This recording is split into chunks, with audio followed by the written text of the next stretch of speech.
출애굽기 18장 13절에서부터 27절까지의 말씀, 구약성경 109면입니다. 이 말씀을 제가 봉독합니다. 이튿날 모세가 백성을 재판하느라고 앉아 있고 백성은 아침부터 저녁까지 모세 곁에 서 있는지라.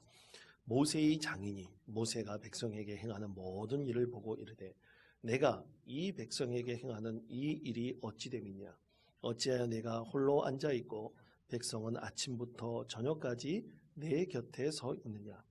모세가 그의 장인에게 대답하되 백성이 하나님께 물으려고 내게로 옴이라. 그들이 일이 있으면 내게로 오나니 내가 그 양쪽을 재판하여 하나님의 율례와 법도를 알게 하나이다. 모세의 장인이 그에게 이르되 내가 하는 것이 옳지 못하도다. 너와 또 너와 함께 간 이 백성이 필경 기력이 쇠하리니 이 일이 내게 너무 중함이라. 내가 혼자 할 수 없으리라. 이제 내 말을 들으라. 내가 내게 방침을 가르치리니 하나님이 너와 함께 계실지로다. 너는 하나님 앞에서 그 백성을 위하여 그 사건들을 하나님께 가져오고 오며 그들에게 율례와 법도를 가르쳐서 마땅히 갈 길과 할 일을 그들에게 보이고 너는 또 온 백성 가운데서 능력 있는 사람들 곧 하나님을 두려워하며 진실하며 불의한 이익을 미워하는 자를 살펴서 백성 위에 세워 천부장과 백부장과 50부장과 10부장을 삼아 그들이 때를 따라 백성을 재판하게 하라. 큰 일은 모두 내게 가져갈 것이요 작은 일은 모두 그들이 스스로 재판할 것이니 그리 가면 그들이 너와 함께 담당할 것인즉 일이 내게 쉬우리라. 내가 만일 이 일을 하고 하나님께서도 내게 허락하시면 내가 이 일을 감당하고 이 모든 백성도 자기 곳으로 평안히 가리라.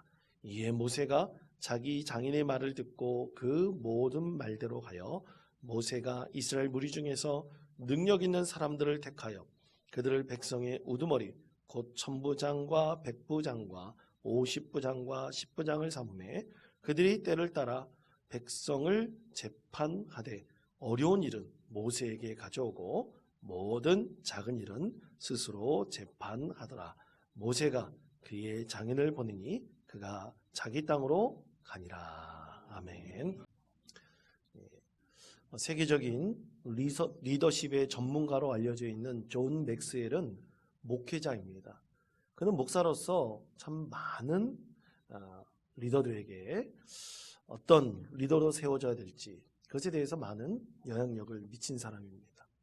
저도 처음에 리더십을 공부할 때 그의 책을 통해서 공부를 했던 그런 기억도 있습니다. 그가 2020년에 리더십 수업이라는 책을 썼는데요. 그 책의 부제가 어떻게 최고의 리더가 되는가라는 부제를 담고 있습니다. 그 책에 보면 리더십에 대해서 항상 존 맥스웰 목사가 강조하는 것은 리더십은 영향력이라고 그랬어요. 그러니까 리더가 자기를 따르는 많은 사람들에게 어떤 영향력을 미치는지 그것에 대한 학문과 그런 것에 대해서 연구하는데 그것이 바로 리더십이라고 했죠. 그럼 어떻게 영향력을 미칠 수 있는가? 그는 리더가 5단계를 거친다라고 했습니다. 이 5단계를 거치지만 또 한 단계 한 단계 그 거쳐나가지 못하고 그 단계에 머물러 있을 수도 있다고 그랬어요. 그래서 리더십 수업에서 과연 리더가 되는 데 있어서 이 5단계는 과연 무엇인가? 그는 우리에게 지금까지 자신이 공부하고 연구한 분야를 정리해서 전하고 있습니다. 첫 번째 단계는 지위의 리더십입니다. 저를 따라해 주시기 바랍니다. 지위의 리더십. 지위의 리더십. 그렇습니다. 어떤 지위에 있느냐? 그것의 핵심적인 단어는 권위예요. 권리입니다. 자기가 있는 지위, 권리에 따라만 리더십을 행사하려고 하는 지도자에 대해서 말하고 있죠.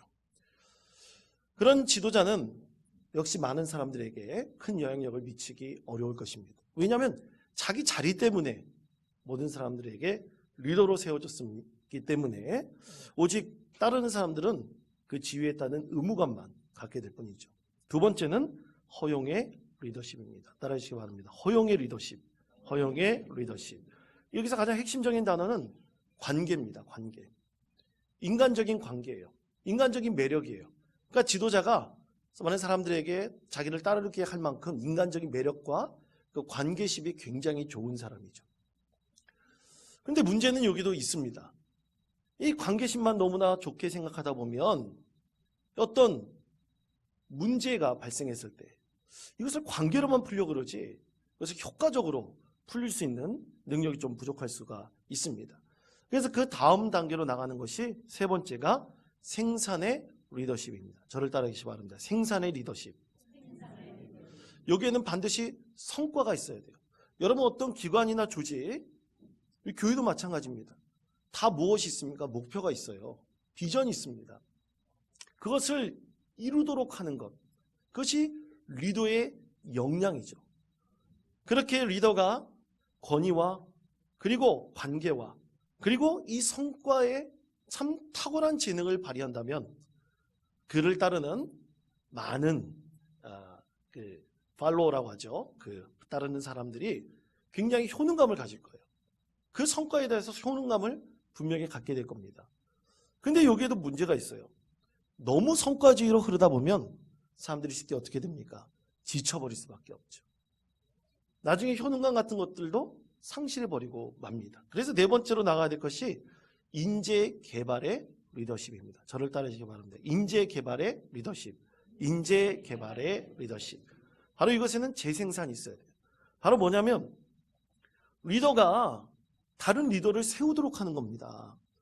리더가 다른 리더를 세우도록 양육하고 그에게 능력을 갖도록 그를 훈육하고 그렇게 재생산하지 않으면 그 조직은 한계가 미칠 수밖에 없어요. 여러분 어떤 기관이나 단체에 보면 거기서 충분히 경험을 쌓고 리더의 자질 있는 사람을 세워야 되는데 리더할 만한 사람이 없는 거예요. 그러면 그 단체는 어떻게 되겠습니까? 그 기관은 곧 무너질 수밖에 없죠. 마지막 다섯째는 인격의 리더십입니다. 저를 따르시기 바랍니다. 인격의 리더십. 인격의 리더십. 자, 인격의 리더십의 핵심적인 단어는 존경입니다. 리더를 정말로 존경하는 마음을 갖게 됩니다. 리더의 가치관, 리더의 인격, 그것을 보면서 많은 사람들이 그 지도자를 따르게 되죠. 이렇게 존 맥스웰 목사님은 5단계의 리더들이 성장해 나가고 발전해 나가는 것을 보게 될 것이다 라고 그의 책에서 주장하였습니다. 여러분, 리더가 리더되게 하는 것은 바로 그를 따르는 팔로워들에 따라 달려 있습니다. 다시 말해 리더와 팔로워는 주종관계가 아니에요. 내가 명령한 대로 다 따르는 것이 따르는 사람들이 아닙니다. 서로 영향력을 주고받으며 공동의 목표를 향해 그 목적을 향해 함께 팀워크를 발휘하는 것입니다. 그래서 리더를 리더로 만드는 것 중요한 힘이 바로 이 팔로워들을 통해서 그를 따르는 사람들을 통해서 나타나게 됩니다. 자, 이런 관점에서 여러분 오늘 우리에게 주신 하나님의 말씀을 함께 나누었으면 좋겠습니다. 모세는 아말렉과의 전쟁을 승리로 이끈 이후에 그는 그의 장인 이드로를 방문하였습니다. 이드로는 하나님께서 모세에게 주신 기적과 같은 일들을 들으며 너무나 기뻐하였습니다. 자, 출애굽기 18장 9절에서부터 10절까지 말씀 우리가 읽지 않은 말씀인데요. 우리 다 같이 한 목소리로 읽겠습니다. 이드로가 여호와께서 이스라엘에게 큰 은혜를 베푸사 구원하심을 기뻐하여 이드로가 이르되 여호와를 찬송하리로다. 너희를 애굽 사람의 손에서와 손에서 건져내시고 백성을 애굽 사람의 손 아래에서 건지셨도다. 아멘. 자, 여러분, 그러면 이드로는 하나님을 아는 사람이었을까요? 모르는 사람이었을까요? 모르는 사람이었습니다. 처음에 이드로는 하나님에 대해서 알지 못했어요. 그렇지만 모세를 통해서 이드로는 누구를 알게 됐습니까? 하나님을 알게 된 거예요. 하나님이란 분이 이런 기적을 이스라엘 백성들을 위해서 베푸셨고 또 이스라엘 백성들을 구원하셔서 이렇게 인도하셨구나. 하나님이란 분은 살아계시는 분이구나. 비록 이드로가 이방신을 섬기는 사람이었지만 하나님이란 존재를 깨닫게 되었습니다. 그렇게 모세와 함께 이드로가 거주하고 있는데 자기 사위 모세가 너무나 과중한 업무에 시달리는 것을 옆에서 보게 되었습니다. 아침부터 저녁 늦게까지 모세에게 너무나 많은 사람들이 와서 여러 가지 문제들을 얘기하는 거예요. 그것에 대해서 이드로는 이렇게 모세에게 물었습니다. 출애굽기 18장 14절 말씀입니다. 모세의 장인이 모세가 백성에게 행하는 모든 일을 보고 이르되 내가 이 백성에게 행하는 이 일이 어찌 됨이냐 어찌하여 내가 홀로 앉아있고 백성은 아침부터 저녁까지 내 곁에 서 있느냐. 아멘. 아침부터 저녁 늦게까지 과중한 업무에 시달리는 이 모세를 보면서 물어봤죠. 왜 그렇게 하고 있느냐? 왜 이렇게 과중한 업무에 시달리고 있느냐? 너 그러다가 잘못하면 쓰러진다. 그런 얘기죠. 그때 모세가 굉장히 중요한 대답을 했습니다. 자, 출애굽기 18장 15절에서부터 16절까지의 말씀을 다 같이 한 목소리로 읽겠습니다. 모세가 그의 장인에게 대답하되 께 물으려고 내게로 오미라. 그들이 일이 있으면 내게로 오나니 내가 그 양쪽을 재판하여 하나님의 율례와 법도를 알게 하나이다. 아멘. 자, 이 말씀이 굉장히 중요합니다. 백성들이 모세에게 나와 이 문제를 해결해달라고 그럴 때 누구가 하시는 말씀을 듣기를 원하는 것입니까? 하나님께서 모세에게 어떻게 말씀하시는가? 하나님께서 이 문제에 대해서 어떻게 판단하시는가를 궁금해해서 누구에게 나오는 것입니까? 모세에게 나오는 거죠. 모세는 하나님께 직접적인 말씀을 듣고 그것에 대해서 말하는 사람이었습니다. 하나님께서 어떻게 판단하실까? 여러분, 하나님께서 판단하시면 온전하게 판결할 수 있지 않겠습니까? 그래서 하나님께서 모세에게 어떻게 마시는지 그것이 궁금해서 백성들이 다 모세에게 나왔던 것입니다. 이것은 모세 한 사람을 중심으로 한 이스라엘 12지파의 공동체가 이루어졌기 때문에 나타날 수밖에 없는 현상이었습니다. 근데 여러분, 모세 한 사람이 어떻게 모든 것을 다 판결할 수 있겠습니까? 여러분, 모세가 한 100명, 200명 있는 건 아니잖아요. 모세 한 사람이 모든 것을 다 판결하여 백성들의 문제를 해결해 줄 수는 없습니다. 여러분, 그래서 하나님께서는 이드로를 통해서 바른 리더십을 세우도록 하나님께서 권면하셨습니다. 오늘 말씀에서는 세 가지를 말씀하십니다. 여러분, 리더십을 세울 때 있어서 굉장히 중요한 것이 있습니다. 우리가 리더를 세워서 리더십을 발휘할 때 거기에는 분명히 큰 힘과 영향력이 많은 사람들에게 미치게 되어 있습니다. 특히 교회도 마찬가지입니다. 또 믿음의 공동체가 이루는 기관이나 단체가 있으면 다 마찬가지입니다. 그때 우리는 어떤 원칙을 가지고 리더를 세우고 또 리더십을 발휘하여 많은 사람들에게 영향력을 미칠 수 있겠습니까? 첫 번째는 리더십은 이양해야 합니다. 저를 따르시기 바랍니다. 리더십은 이양해야 합니다. 리더십은 이양해야 합니다. 출애굽기 18장 24절에서부터 26절까지 말씀을 다 같이 한 목소리로 읽겠습니다.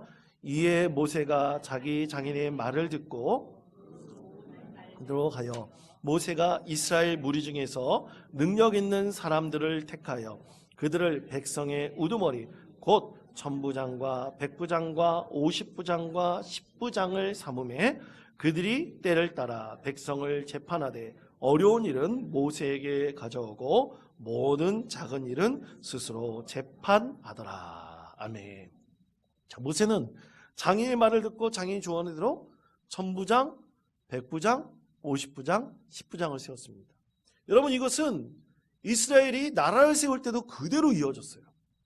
하나님께서 이들을 통해서 말씀하시는 것이기 때문에 이스라엘이 나라를 세울 때도 그대로 천부장, 백부장, 50부장, 10부장을 세웠습니다. 그러면 그 세우는 기준이 뭡니까? 하나님께서 먼저 말씀하신 것은 능력이라고 말씀하셨어요. 근데 여러분, 능력이 어떤 지파의 대표자만 능력이 있는 것입니까? 어떤 지파의 유명한 가문의 자녀가 능력이 있는 것입니까? 그렇게 말할 수는 없습니다.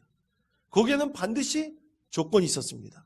그래서 하나님께서 이렇게 말씀하십니다. 출애굽기 18장 21절 말씀 다 같이 한 목소리로 읽겠습니다.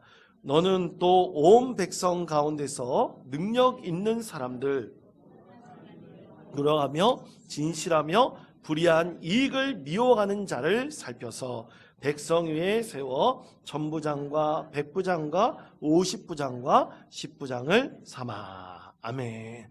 자, 여러분, 능력을 판결할 때 가장 중요한 원칙을 세 가지로 말씀하고 있죠. 첫째 뭡니까? 하나님을 두려워하는 사람. 둘째는 마음이 진실한 사람. 세 번째는 불의한 것을 절대로 타협하지 않고 미워하는 사람입니다. 이것이 그 어떤 능력보다 중요하다고 하나님께서 오늘 천부장, 백부장, 50부장, 10부장을 세울 때 말씀하고 있습니다. 여러분, 리더에 있어서 정직함은 굉장히 중요하죠. 진실함도 정말로 중요합니다. 그런데 정직하고 진실한 리더만 가지고 그 사람을 온전히 어떤 기관에, 단체에 리더로 세울 수 있을까요? 그럴 수는 없습니다. 능력도 있어야 됩니다. 그러나 능력과 함께 하나님께서 온전히 보신 것은 뭐냐? 하나님을 절대적으로 두려워할 수 있는 사람이어야 됩니다. 여러분, 하나님이 두려워하지 않으면 자기 마음대로 해요. 자기 뜻이 곧 하나님의 뜻입니다. 하나님 앞에 진실한 사람이어야 돼요. 진실로 회개하며 하나님 앞에 온전히 설 수 있는 사람이 바로 천부장, 백부장, 50부장, 10부장이 될 수 있습니다. 마지막 세 번째, 불의와 타협하지 않아야 돼요. 그래야지 바르게 하나님 주신 이 리더십을 이양받아서 백성들을 온전히 다스릴 수가 있는 것입니다. 자, 그렇다면 사랑하는 성도 여러분, 한번 우리 스스로 한번 이 질문을 해봅시다. 과연 나는 하나님께서 세우신 리더가 되어서 하나님 앞에 먼저 우리 하나님을 두려워하고 있는가? 과연 하나님 앞에 나는 진실한가? 불의와 타협하지 않을 믿음이 우리 가운데 있는가? 우리는 이것을 스스로 질문해 봐야 합니다. 그래서 사랑하는 성도 여러분, 리더십은 반드시 이양되어야 됩니다. 절대로 혼자 모든 것을 다 감당할 수가 없습니다. 자기 혼자 모든 걸 감당한다는 것은 오늘 하나님께서 이드로를 통해서 모세에게 말씀하시듯이 번아웃 돼버리는 거예요. 번아웃 돼버리면 어떡합니까? 바른 판단을 내릴 수가 없어요. 바르게 행동할 수가 없습니다. 바르게 무언가를 이끌어가는데 분명히 부족함이 나타날 수밖에 없습니다.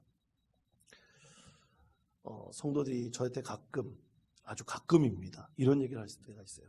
목사님은 모르는 게 없는 것 같아요. 그런 얘기를 하신 적이 없나 보구만요. 그런 얘기를 하실 때가 있습니다.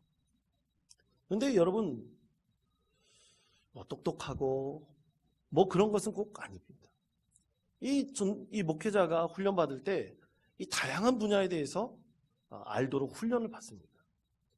왜냐하면 다양한 것을 경험해보고 또 다양한 것을 좀 알아야지 뭔가 지시할 수가 있는 거예요. 모르면 아무것도 못합니다. 그런데 여러분, 목회자도 성도들 통해서 배우는 것도 있어요. 성도들이 갖고 있는 전문성으로 배우는 것이 있습니다.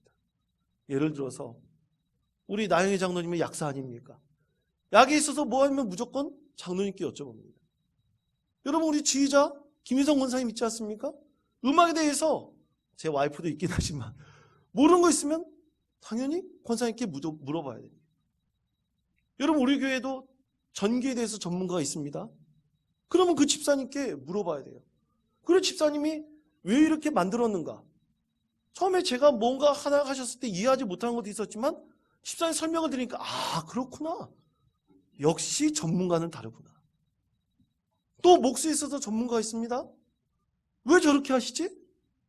왜 저렇게 꼭 해야 되지? 나중에 설명을 들어보니까 그렇구나. 또 설비에 있어서도 전문가가 있습니다. 왜 저렇게 해야 되지? 왜 저렇게 꼼꼼하게 해야 되지? 분명히 그 설명을 들으니 그 이유가 있구나. 그러면서 배우게 되는 것입니다.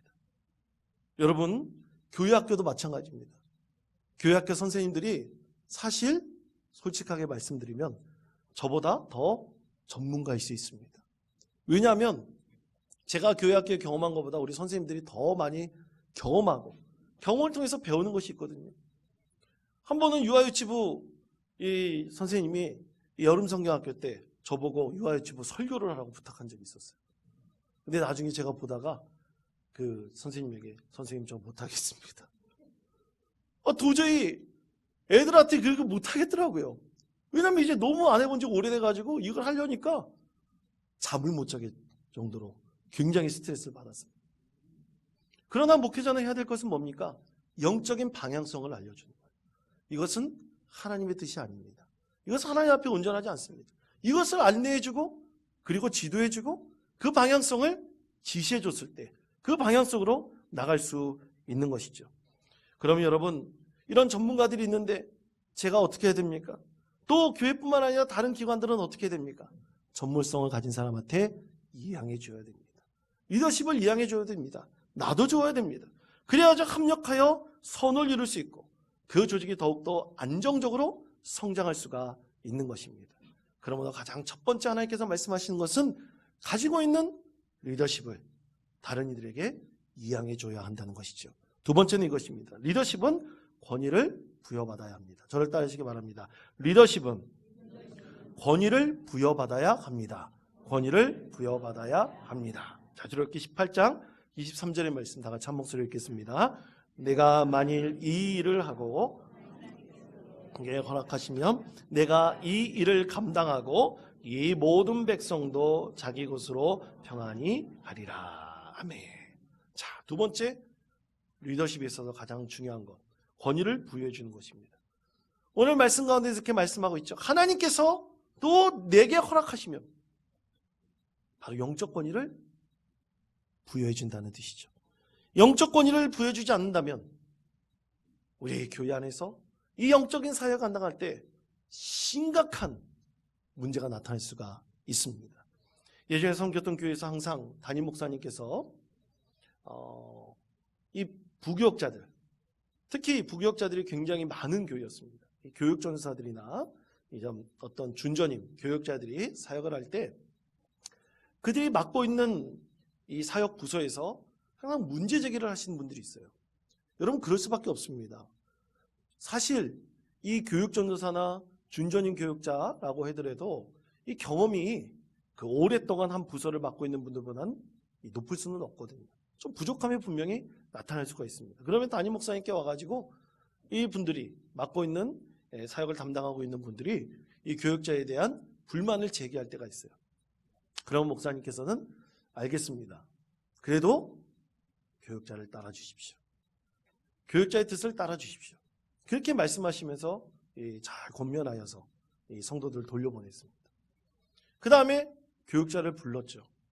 교육자를 부르고 교육자에게 여러 가지 어려운 분들이 있던 것을 듣고 또 그거에 대해서 지시를 하면서 기회를 줬습니다. 기회를 주는데 많이 주질 않아요. 딱 3번 기회를 줍니다. 3번까지 얘기를 해줍니다. 근데 3번까지 얘기를 해서 듣지 않는다 그러면 내버려 둬요. 그리고 연말이 되면 조용히 교육자를 사임시켰습니다. 왜 그렇게 했을까요? 여러분, 교육자에게는 담임 목사가 부여한 영적인 권위가 있습니다. 이 영적인 권위가 세워지지 않는다면 교회 사역은 해나갈 수가 없어요. 영적 권위가 무너져버리면 온전하게 이 부서, 자기가 갖고 있는 사역을 제대로 감당해 나갈 수가 없는 것입니다. 이것이 교회 사역에서 가장 중요하죠. 그래서 여러분, 오늘 말씀을 보십시오. 1000부장, 100부장, 50부장, 10부장에게 모세는 무엇을 부여했습니까? 영적 권위를 부여했어요. 그리고 갖고 있는 리더십을 나누어 주었습니다. 그러면서 작은 일은 이 모든 부장들이 다 감당하도록 했고 오직 큰 일만 모세가 나누어 감당하도록 했습니다. 그때 세워진 그들이 참으로 하나님께서 주신 영적 권위를 부여받아서 그의 리더십을 온전히 행사할 때 그 백성들이 평안을 누릴 수 있었던 것이고 백성들이 기쁨을 누릴 수 있었던 것입니다. 여러분, 그런데 리더 중에서 분명히 부족한 사람도 있어요. 부족한 사람들이 있지 않겠습니까? 그럼 부족한 사람들은 어떻게 해야 됩니까? 반드시 채워나가야 할 부분들을 채워나가야 됩니다. 그것이 바로 세 번째 하나님께서 말씀하시는 리더십에 관한 것입니다. 세 번째는 이것입니다. 리더십은 양육을 통해 성장해 갑니다. 저를 따르시기 바랍니다. 리더십은 양육을 통해 성장해 갑니다. 양육을 통해 성장해 갑니다. 자, 출애굽기 18장 19절에서부터 20절까지 말씀 우리 한 목소리로 함께 읽겠습니다. 이에 내 말을 들으라. 하나님이 너와 함께 계실지로다. 너는 하나님 앞에서 그 백성을 위하여 그 사건들을 하나님께 가져오며 그들에게 율법과 법도를 가르쳐서 마땅히 갈 길과 할 일을 그들에게 보이고. 아멘. 자, 하나님께서는 이들을 통해서 모세에게 분명하게 하셨습니다. 천부장, 백부장, 50부장, 10부장 세웠으니 그들을 어떻게 하고 있습니까? 하나님의 율례와 법도로 가르치라고 했습니다. 그들이 하나님의 율례와 법도를 확실하게 알아서 많은 백성들의 어려움의 문제를, 송사의 문제를 해결하도록 했습니다. 그렇습니다. 중요한 것은 하나님의 율례와 법도를 알아야 됩니다. 하나님께서 어떻게 행하시는지, 어떻게 이루시는지를 분명히 알아야 됩니다. 그 알물 통해서 그들의 능력은 하나님 앞에 온전하게 쓰임받을 것입니다. 진실하게 쓰임받을 것입니다. 또 거짓없이 행사할 수 있도록 행할 수 있습니다. 그런데 여러분, 그러지 못한 리더들도 분명히 있죠. 대표적인 사람들이 바로 사무엘의 아들 요엘과 아비야입니다. 이 두 사람은 이렇게 재판했습니다. 사무엘상 8장 3절 말씀입니다. 그의 아들들이 자기 아버지의 행위를 따르지 아니하고 이익을 따라 뇌물을 받고 판결을 굳게 하니라. 아멘. 이스라엘의 마지막 사사였던 이 사무엘의 아들들이 하나님의 말씀에 그 율례와 법들을 제대로 익히지 않고 그들의 부족함을 채워나가지 않았기 때문에 그들은 어떻게 했습니까? 자기의 마음대로, 자기의 뜻대로 판결을 굳게 하였습니다. 그럴 때 사무엘의 아들들을 보고 백성들이 이렇게 요구했죠. 사무엘상 8장 5절의 말씀입니다. 다 같이 한 목소리로 읽겠습니다. 그에게 이르되 보소서, 당신이 늙고 당신의 아들들은